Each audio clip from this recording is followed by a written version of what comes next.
Sir NTR YS వరుసలో రేవంత్ కాంగ్రెస్ ఏమైనా సరికొత్త ప్లాన్లో ఉన్నదా? కాంగ్రెస్ ప్లాన్ కాదు ఇది, మోస్ట్లీ రేవంత్ రెడ్డి నిన్న మాట్లాడుతూ రేవంత్ రెడ్డి పర్సనల్ అసర్షన్ అది పెరుగుతుంది కదా మంచి వ్యక్తిగతంగా. మొన్న గుజరాత్లో కూడా ఆయన మాట్లాడారు. ఆయన మాట్లాడుతూ ఒక్కొక్క ముఖ్యమంత్రికి ఒక్కొక్క బ్రాండ్ ఉంటుంది, మీకేం బ్రాండ్ లేదే అని విమర్శకులు నన్ను అడుగుతున్నారు, విశ్లేషకులు నన్ను అడుగుతున్నారు, మీరేం బ్రాండ్ కల్పించుకోలేదని అంటూ దానికి నేను జవాబు చెప్తానని ఆయన చెప్పారు. ఏంటి, ఒకటి రామారావు గారిని తలుచుకుంటే సన్న అన్నంతో తెల్ల అన్నంతో బియ్యంతో తెల్ల బియ్యంతో అన్నం తింటున్నాము, మీ పేరే తలుచుకొని 2 రూపాయల కిలో బియ్యం వచ్చినప్పుడంతా ఆయన తలుచుకుంటారు. ఐటీ టవర్లు ఇవన్నీ చూసినప్పుడు చంద్రబాబుని తలుచుకుంటారు.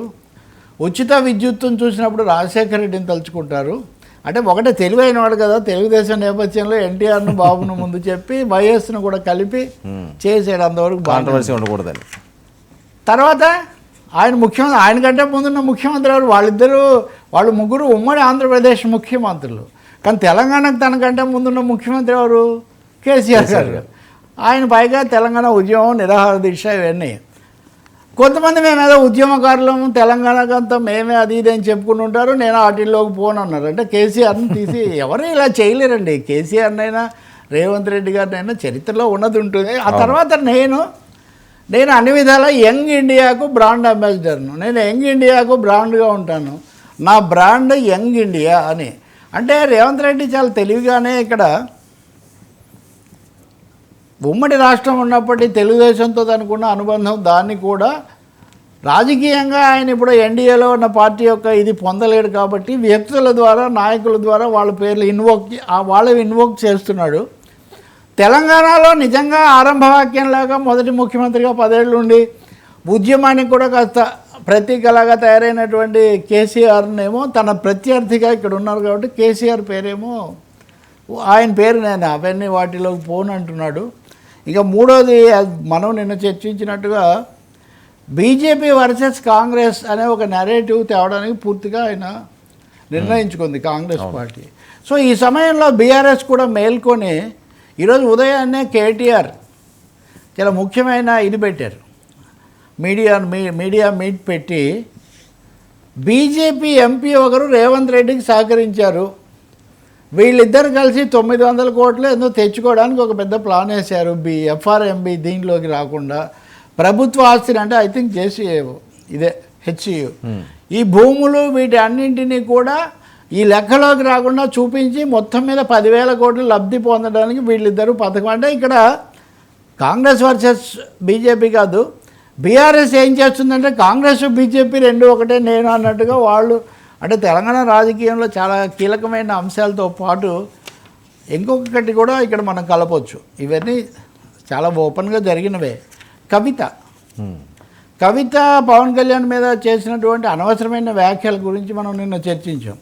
రాజకీయ విమర్శలు చేస్తే వేరే విషయంగా ఉండేది, పవన్ను సీరియస్గా తీసుకొనున్న కవిత జగన్ మటుకు చాలా గొప్ప దక్షత కలిగిన నాయకుడు, చాలా కష్టాలను కూడా ఎదుర్కొని చాలా గట్టిగా నిలబడ్డాడు, ప్రతిపక్ష నాయకుడిగా ఆయన మాట్లాడే తీరు చాలా బాగుంటుందని కితాబులు ఇచ్చారు. అంటే ఒకటే ఇంటర్వ్యూలో పవన్ కళ్యాణ్ మీద ఆమె చేసిన వ్యాఖ్యలు జగన్ మెచ్చుకుంటే ఏం అభ్యంతరం లేదు, ముఖ్యమంత్రి అంతకుముందు ప్రతిపక్ష నాయకుడు, ఇప్పుడు కూడా ఆయన ప్రతిపక్షం అనుకో.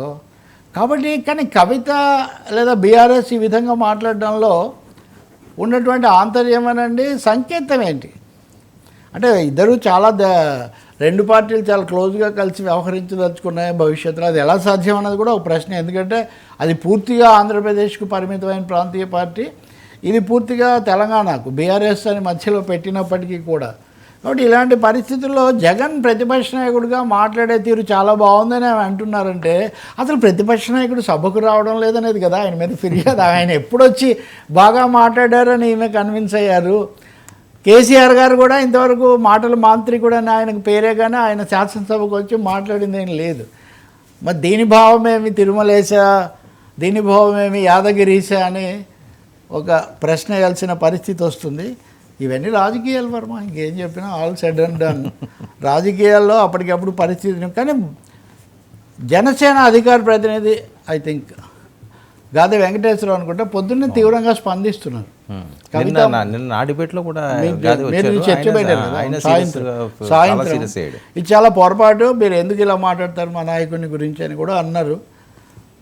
సో అక్కడ దాని అదర్ సైడ్ కూడా ఉంది దానికి అని. అంటే ఇప్పుడు జగన్ మెచ్చుకోవడానికి పవన్ మీద విమర్శ చేయడానికి మధ్యలో ఒక సంబంధం ఉండుండొచ్చు. బహుశా రాజకీయ కోణంలో అవన్నీ మాట్లాడేదేమో తెలియదు. చూద్దాం ఇంకా ఏమొస్తుందో మనం. కానీ వ్యక్తిగతంగా మటుకు చంద్రబాబు నాయుడు, ఎన్టీఆర్, వైఎస్ఆర్ వీళ్ళందరినీ ఒకటే లిస్టులో రేవంత్ రెడ్డి కలిపి చెప్పడం ఉంది చూడండి. అదే ఆసక్తికరమైన ఆయన దీనికి చెప్తుంది. స్మార్ట్ చీఫ్ మినిస్టర్ అనమాట సార్.